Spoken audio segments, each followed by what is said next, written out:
Okay, so welcome to the 3023 DOH Tips on Giving Oral Presentations session. I'm Kim, as you know, and hopefully I'll also be there next week to listen to your presentations. So these are tips to help you do well. Before we start, of course, I would like to acknowledge the traditional custodians on all the lands that we meet and pay our respects to elders past, present and emerging, and extend that respect out to other Aboriginal and Torres Strait Islander people today. So in today's session, we're looking at presentations. We're looking at tips for delivering good ones. First of all, why do we need them?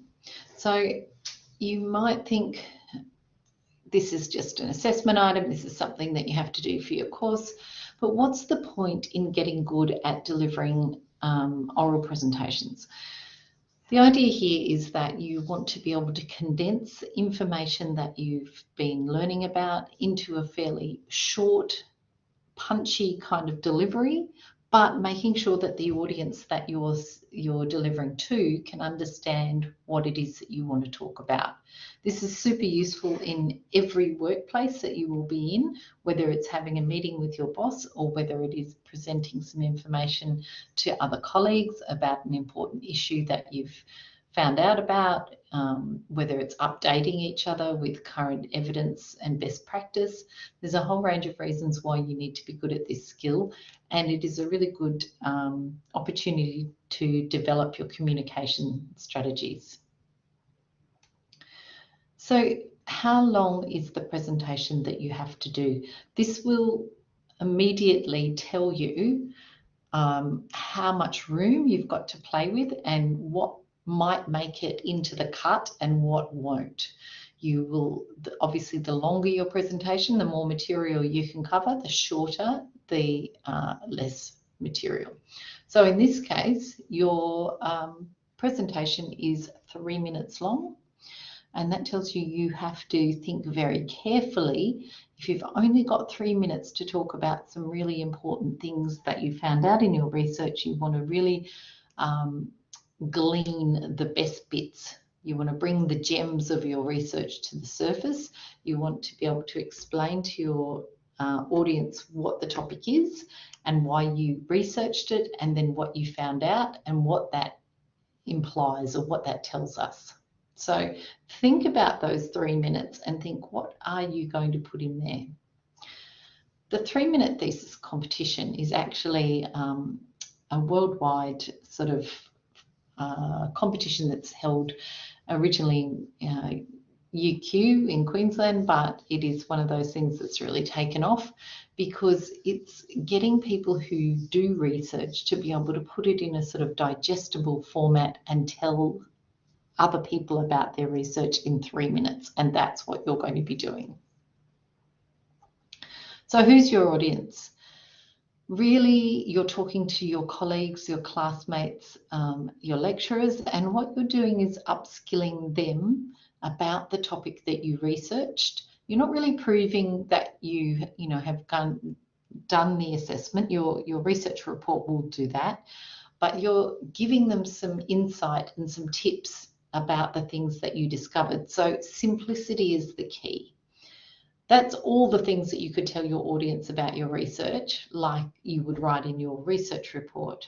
But that's the bit that the audience needs to know. And you need to filter out what's necessary and what's not necessary so that you can really give the really key bits to your audience, especially in 3 minutes. And think about it from their perspective. Don't think about it from your angle of, I need to do this assessment. Think about it as, who is going to be my audience and why should they be interested? This is a point I'm going to come back to. There's a lot of information online. You can just simply Google good oral presentations. All sorts of things will come up for you. I've included a web address at the bottom there so that you can click in and have a look at that one if that takes your fancy. I've got heaps more throughout this presentation as well. So one of the first things you have to ask yourself is, how does the topic you chose to research relate to your audience? Why should they care? And how are you going to get their attention?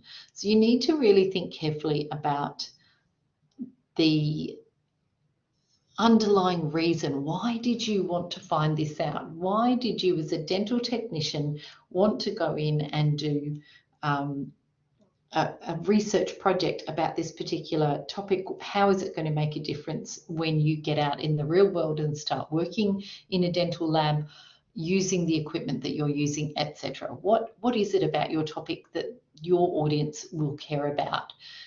That is really critical to drill down to, because it probably should be one of the first or second things that you make very clear in your presentation. So different ways to start. We always call this a hook, and good presentations have an interest hook at the start. You could ask a question like, how many of you have blah, blah, blah? And of course, it's a rhetorical question because you can't necessarily see your audience, but you want to pose a question that they answer in their own minds and then go, oh yeah, I do want to know the answer to that.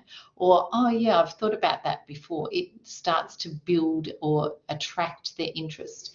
You could use a personal anecdote like, when I was a child, I was so scared of going to the dentist, or when I was a child, I always wanted braces, or anything like that. Or my grandmother was, whatever. You can have a lovely story. It depends what your topic is and what angle you're going to go in, but a personal story works really well. People love stories and they remember them. Anyone that you know that's been affected by the topic that you've researched, that might be a way in. You could describe their situation and say, whether it was successful or unsuccessful, or maybe you talk to some other dental technicians while you're gathering your data and you've got an interesting story there. You could describe a scene. So you could say, let's say it's your first day at work, and let's say you walk into the lab and blah, this happens or that happens or whatever. You're building a picture in your audience's mind that you're then going to use as a springboard for your topic. Or maybe you use something like, CAD/CAM machines are taking over the world, in the dental lab world. Maybe you think of something relevant, or maybe you think of something crazy like, the dentures that were discovered on, some ancient burial digging or something, and led to new discoveries or something. Who knows? But again, it depends what your topic is, how you build a hook to stimulate your audience and get their attention. Here are some great YouTube sites to go to that demonstrate these particular types of hooks and how to create interest with your audience. So I'll leave them for you to investigate. So how many key messages will you have time to deliver, and how are you going to figure this out? Well, mostly you're going to have to do a really good plan, and then you're going to have to practice to see whether it fits the time frame. So something like this might help you. How are you going to introduce your topic? What kind of hook are you going to use? Why is the topic important? What were you trying to find out? They're the basic questions. And then how did you do your research? What did you do? Who did you talk to? How did you collect your data? What results did you get, and what do you think that tells you? And how does that connect to other theories about what we already know about this topic? Does it mean that suddenly we kind of understand something from a new angle? Are you shining a light in a particular area of interest for you as a dental technician? And also sort of what are the issues that we still don't understand, and what further implications might your research have? What does it sort of help us think about in terms of the future of dental technicians and, the way they work? So these are things to think about and maybe answer in a planning document. But with 3 minutes, you only have a really small amount of time, so you have to be super clear about what it is you're going to talk to your audience about and why they should care about that. So let's have a look at a good example. This is a 3-minute thesis winner, and he starts, I'll let you look at it, but what I'd like you to think of while you're watching is, where does he start? Where does he finish? Is his research complex and difficult? And does he explain it in a clear way, or is he talking in lots of jargon? Pay special attention to these things, because this is what you need to be doing. And how does he connect what he has done in the lab to what he's telling his audience? Ultimately, what was his key message? All of this is done in 3 minutes. So I'm just going to share another screen with you.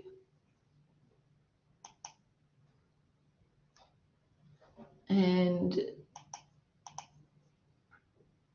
let's see if I can do this. Hang on. If I share this screen.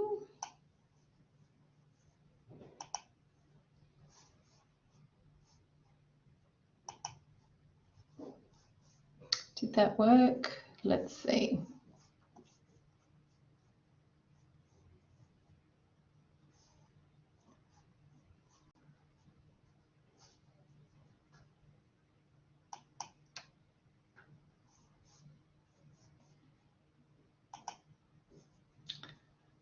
Okay.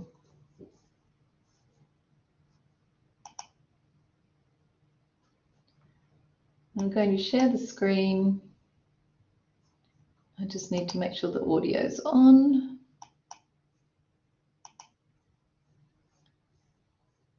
And then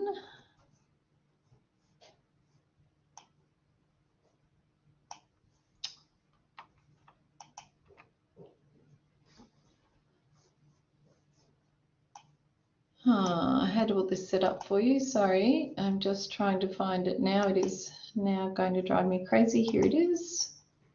Okay, let's go.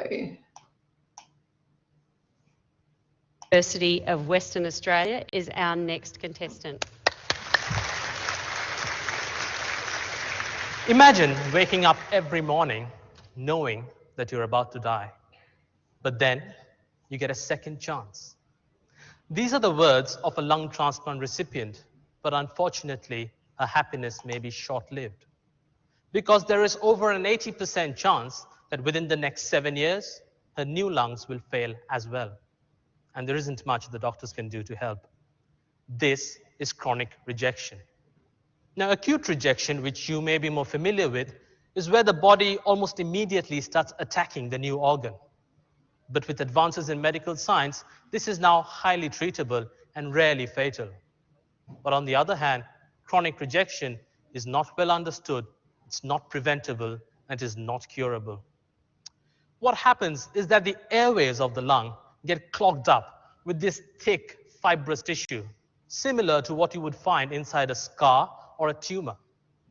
And as the disease worsens, more and more of the airways are completely destroyed, making it harder and harder to breathe, ultimately ending in lung failure and death. The main aim of my project was to better understand this disease.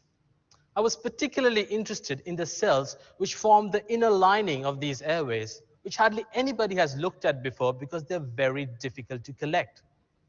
So we came up with this novel technique where we extend a fine brush right into the patient's lungs, almost right out to the very edges, and we brush that area. I then collect the cells off that brush and I grow them in the lab. So essentially what I have is a working model of chronic rejection inside a flask. And based on this, I found that these regular, healthy, almost cobblestone appearing cells that you see on the left are actually transformed into these sickly, elongated, fibrous cells. Now, this sort of cellular transformation is very unusual and is only really seen in the fetus and in some cancers. But I believe this is the source of that scar-like tissue which blocks off and destroys the airways, which would mean that chronic rejection is not really rejection at all. which would also explain why common anti-rejection drugs, which have worked so well in acute rejection, are ineffective in treating chronic rejection. So we need to look at new types of drugs. For example, I have found the antibiotic azithromycin can actually prevent this process and could be used clinically to treat patients. So with better research and understanding, we should be able to help the thousands of lung transplant patients live longer and healthier lives, and to really make their second chance count. Thank you. Okay, so that was a 3-minute thesis presentation, which is very similar to the sort that you will be doing. And let me go back here for you. And if you think about where he started and where he finished, he basically told a story, and he talked about, he started with that, imagine waking up thinking that this was your last day, you know, and then brought that back around to people getting a second chance and what his research is telling. So he deliberately wove that story, but he used it as his hook to kind of get the audience's attention. When he was talking about his research, he didn't use jargon and explained the situation about gathering the cells, getting them to grow in the flask, and then talked about the chronic rejection not being rejection and what could cure it, etc. So he explained it in a really clear way and talked about his research and what it found. It wasn't difficult to follow.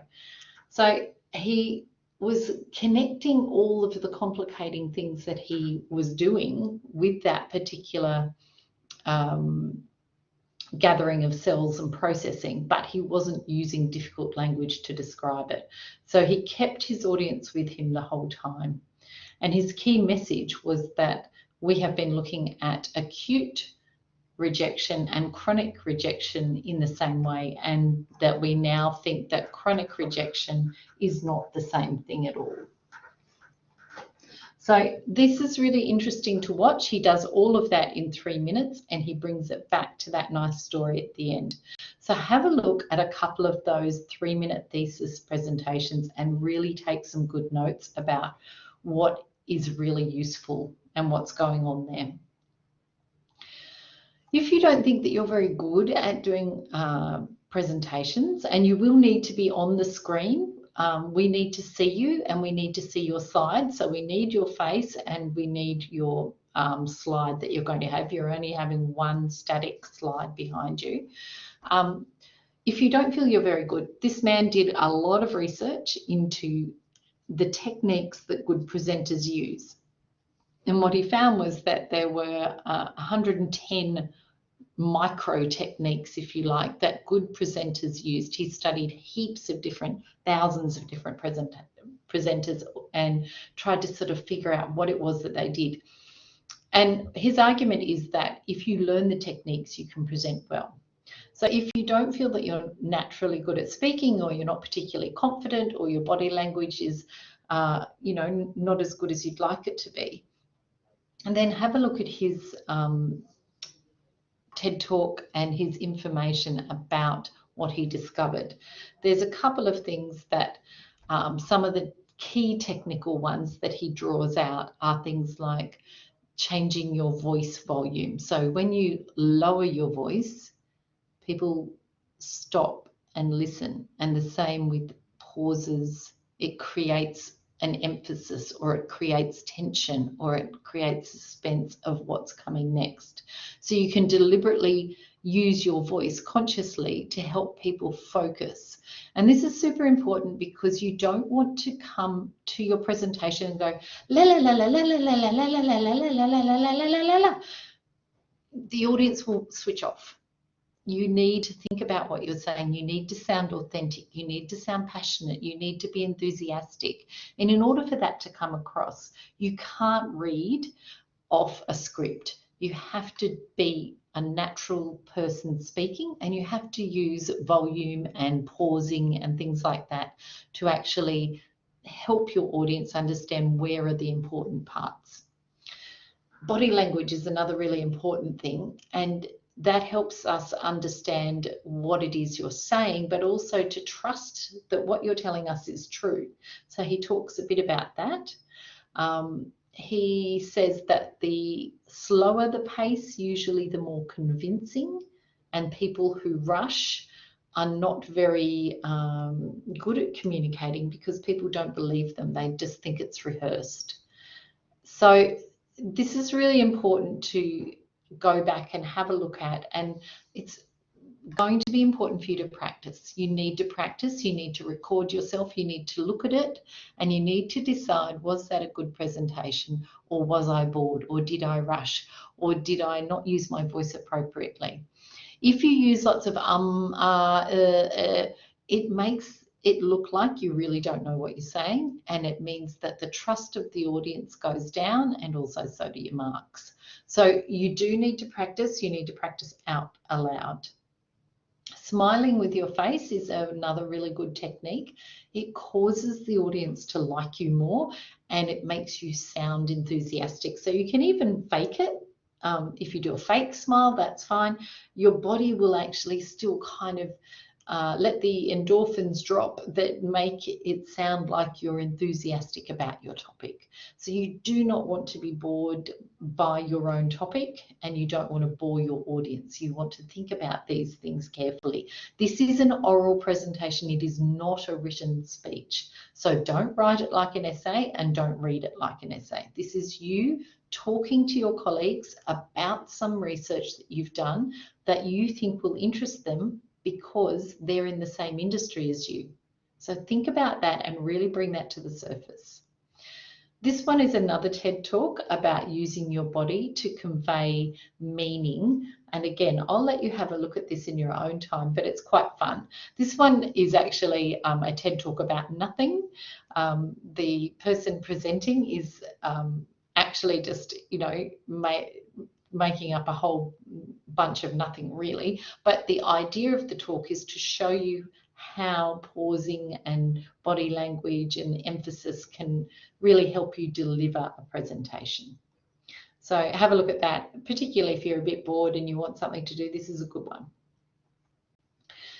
If you are standing in front of your slide and that's your body language, do you think you will be enthusiastic as an audience member? Probably not, because the person themselves doesn't look interested. So think about this. Do not stand like that in front of your slide and be on screen. Make sure that you are engaging and talking about the things that you researched with a bit of enthusiasm. You will be judged on that in your criteria, and we'll talk about that in a bit. So think about the skills that you have. Which ones are you good at? Which ones are you not so good at? And come up with a bit of a plan on how you're going to actually get better at those things. Have a look on YouTube. Have a look on Google. Have a look at your own recordings of yourself giving presentations, and be critical. Have a look at people doing it well. Have a look at the way you're doing it and compare. And think, have I done it the way they did it? Just copy them, mimic them. A really good technique is to be a mimic. When you're younger and you've got your brother and your sister and you're super annoying each other and you're mimicking the way each other does stuff, that's a good technique to learn off someone who is a good presenter. So have a think about that and think, what style of presenter can I be, and who can I kind of mimic? Think about what makes a good or a bad presentation. Think about all the awful presentations you've ever sat through and write yourself a list. What was wrong with them? So probably things like no audience interest.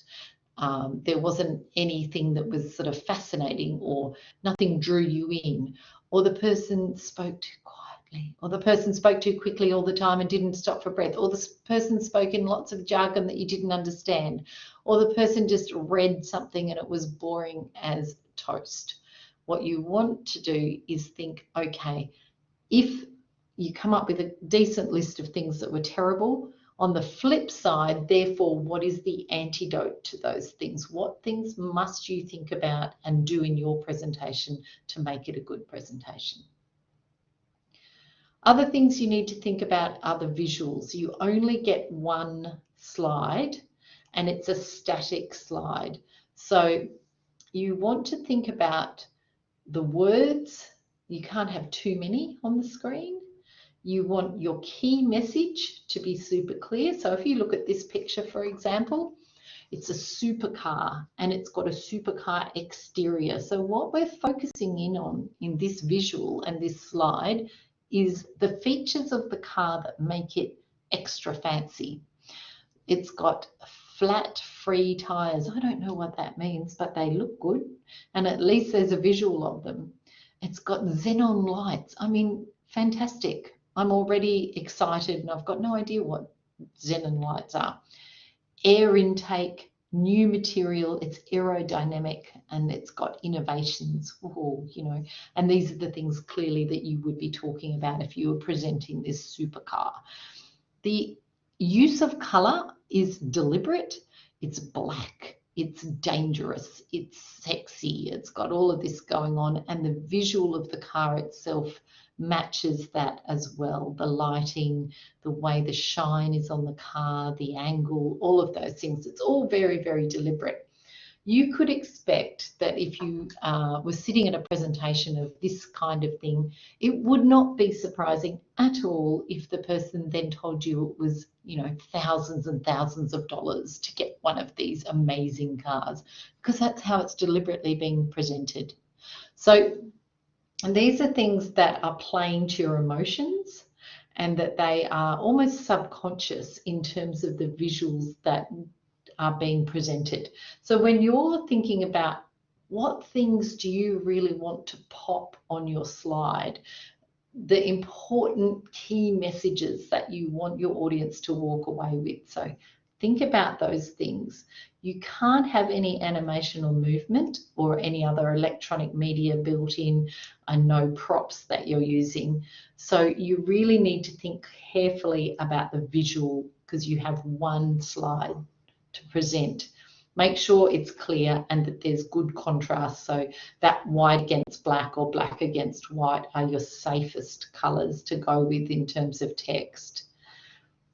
The key messages must be able to be read. So do not overcrowd your slide with lots of data or lots of small writing. It's too much for the audience to look at. You want the information that is the most important to pop from your slide so that the audience walks away with a really clear sense of what it was that you were talking about, and tap into your audience's emotions because that helps convey your message. A couple of other requirements you will find in your course site are you are limited to 3 minutes maximum. If you go over 3 minutes, you'll only be awarded a 50% grade. So you have to practice and make sure that what you want to present fits in that time frame. Of course, if you only delivered a minute, and some people in the past have, you are wasting 2 minutes of time. So you will also not do very well. So your aim is to come in really close to that 3 minute mark. It has to be spoken like a presentation like I'm giving you now. So you can't do raps and songs and things like that. And once you start, that's it. That's when the clock starts ticking. Okay, so the rubric, if you haven't looked at it yet, the first 10 marks, there are 3 sections and there were 10 marks each. The first 10 marks is on the comprehension of the actual aim of the research and the contextual elements of the content, and whether you clarified any terminology for the audience, and whether there was sort of a logical sequencing, and whether people actually understand your research. So go back to that previous 3-minute thesis and think, did I understand his research? He was super clear and he did it in 3 minutes. So really think about your research. What are the key things that people need to understand in order to follow the research you did and the results that you got? Engagement with the audience. Did you use a hook? Did you start in an interesting way? Please do not start with, good afternoon, everybody. My name is so-and-so, and today I'm going to talk to you about blah. That is like the quickest way to put your markers and your audience to sleep. So please don't do that. Please think, why should the people listening to me right now care about the topic that I researched? Why did I care about it? And how can I share my findings with another group of people who will be working in the same industry as me? What is it about this topic that's interesting? And how can you give real life meaning to your research? Don't get caught in that sort of theoretical loop. Make sure you're connecting it to everyday real examples of how this affects being a dental technician. And then your third criteria is how you communicate. What language did you use? How did you use your voice, your body, your eyes? What sort of pace? All the things that I mentioned before about giving good presentations. And that's the third criteria, as well as the timing and the actual visuals that you used. So were you really putting those key points on your slide to make sure that your audience had a very clear message? So they're the three things that you will be marked on, and you can therefore tell that unless you have a good presentation that makes it in the 3-minute time frame, you're not going to do very well. So you really do need to practice. The other thing is, if you are going to present any graphs or any data or anything like that, make sure you reduce the cognitive load of your audience. Don't make them do the work. Don't just chuck a graph up there or chuck a table of data up there. If there's something that you want to draw their attention to, make sure it pops. Make sure you bring it to the forefront, or put a box around it, or shove a big arrow at the bit that you're trying to get people to look at. So in this example, you can see that there were different types of deaths in the United States, for example, and you can see in the background you've got flood, lightning, hurricane, heat, cold, wind, and rips. They're all the fatalities that occurred in 2011 or whatever. But the one that this presenter wants you to look at is the heat-related ones, partly because it is probably the biggest anyway, but also probably because they're going to talk about how temperatures are rising and we've got climate change, etc. So it has to connect to your broader topic, but you have to direct people's attention to the bit that you want them to look at, and then explain to them why they're looking at it. Don't just throw up a graph and hope that they'll figure it out. That is, you're not doing enough work. You have to do the work to make it super clear, join the dots for your audience as to why they're looking at the thing you're showing them. So if you've got some results tables in your research report, you can't just copy them onto the slide. Think about what it is about those results that you want to show your audience, and then think of the best way to present that. So super important, you need to present this live. We need to see your face. We need to see the PowerPoint screen that you will have the one slide on. You will need to practice to get it in that 3-minute time frame, and you will need to practice it out loud, not just in your head, because when you do it out loud, it comes out differently. So these are super important points that you need to go over. So be really careful. Do not assume that you can take your research project and read it for 3 minutes. That is not what this is about. What you're doing is you're kind of condensing that down and deciding, what are the really important bits about my research? How am I going to interest my audience in my topic? Why should they care? And how does that topic relate to them? Sometimes I've seen people talk about things like the ergonomics of the dental lab, and they don't even start with, are you worried about going to work next year? Are you worried that you might end up with back and shoulder problems from the way that we have to sit to do our jobs? They don't even start with anything simple like that. They just say, hi, you know, my name's so-and-so, and I'm going to talk to you about my research into ergonomics. It's so boring. Think about why you were interested in it in the first place, and share that and invite the audience to come with you. So I can't stress that enough. I think I've talked about that a bit, but really think about why it's an interesting topic. And if for some reason you don't think it was interesting and you just picked it randomly, then you're going to have to work extra hard to figure out why it is interesting, because all research is interesting. We're all trying to find out a little bit more about the truth of a situation. It's like being a good detective. So think about that and then think, why would the people listening to me also want to know? This is a video that I've put in your course site, and it's just one about me talking about these sorts of things. So if you want to go back over and have another look at another video about that, it's there. I've also uploaded for you a couple of other videos, and one or two that are specifically about giving that 3-minute thesis type presentation. So it's a bit like a TED talk, except you only get 3 minutes and you can only have one slide. So think about that and think about all the key messages that you want to get across to your audience. So there are the resources and the connections, but if you go into your course site, you will see that I have put them there for you. Okay, so that's it from me. I can see that we have a couple of people. Does anyone have any questions that they'd like to ask me at this stage?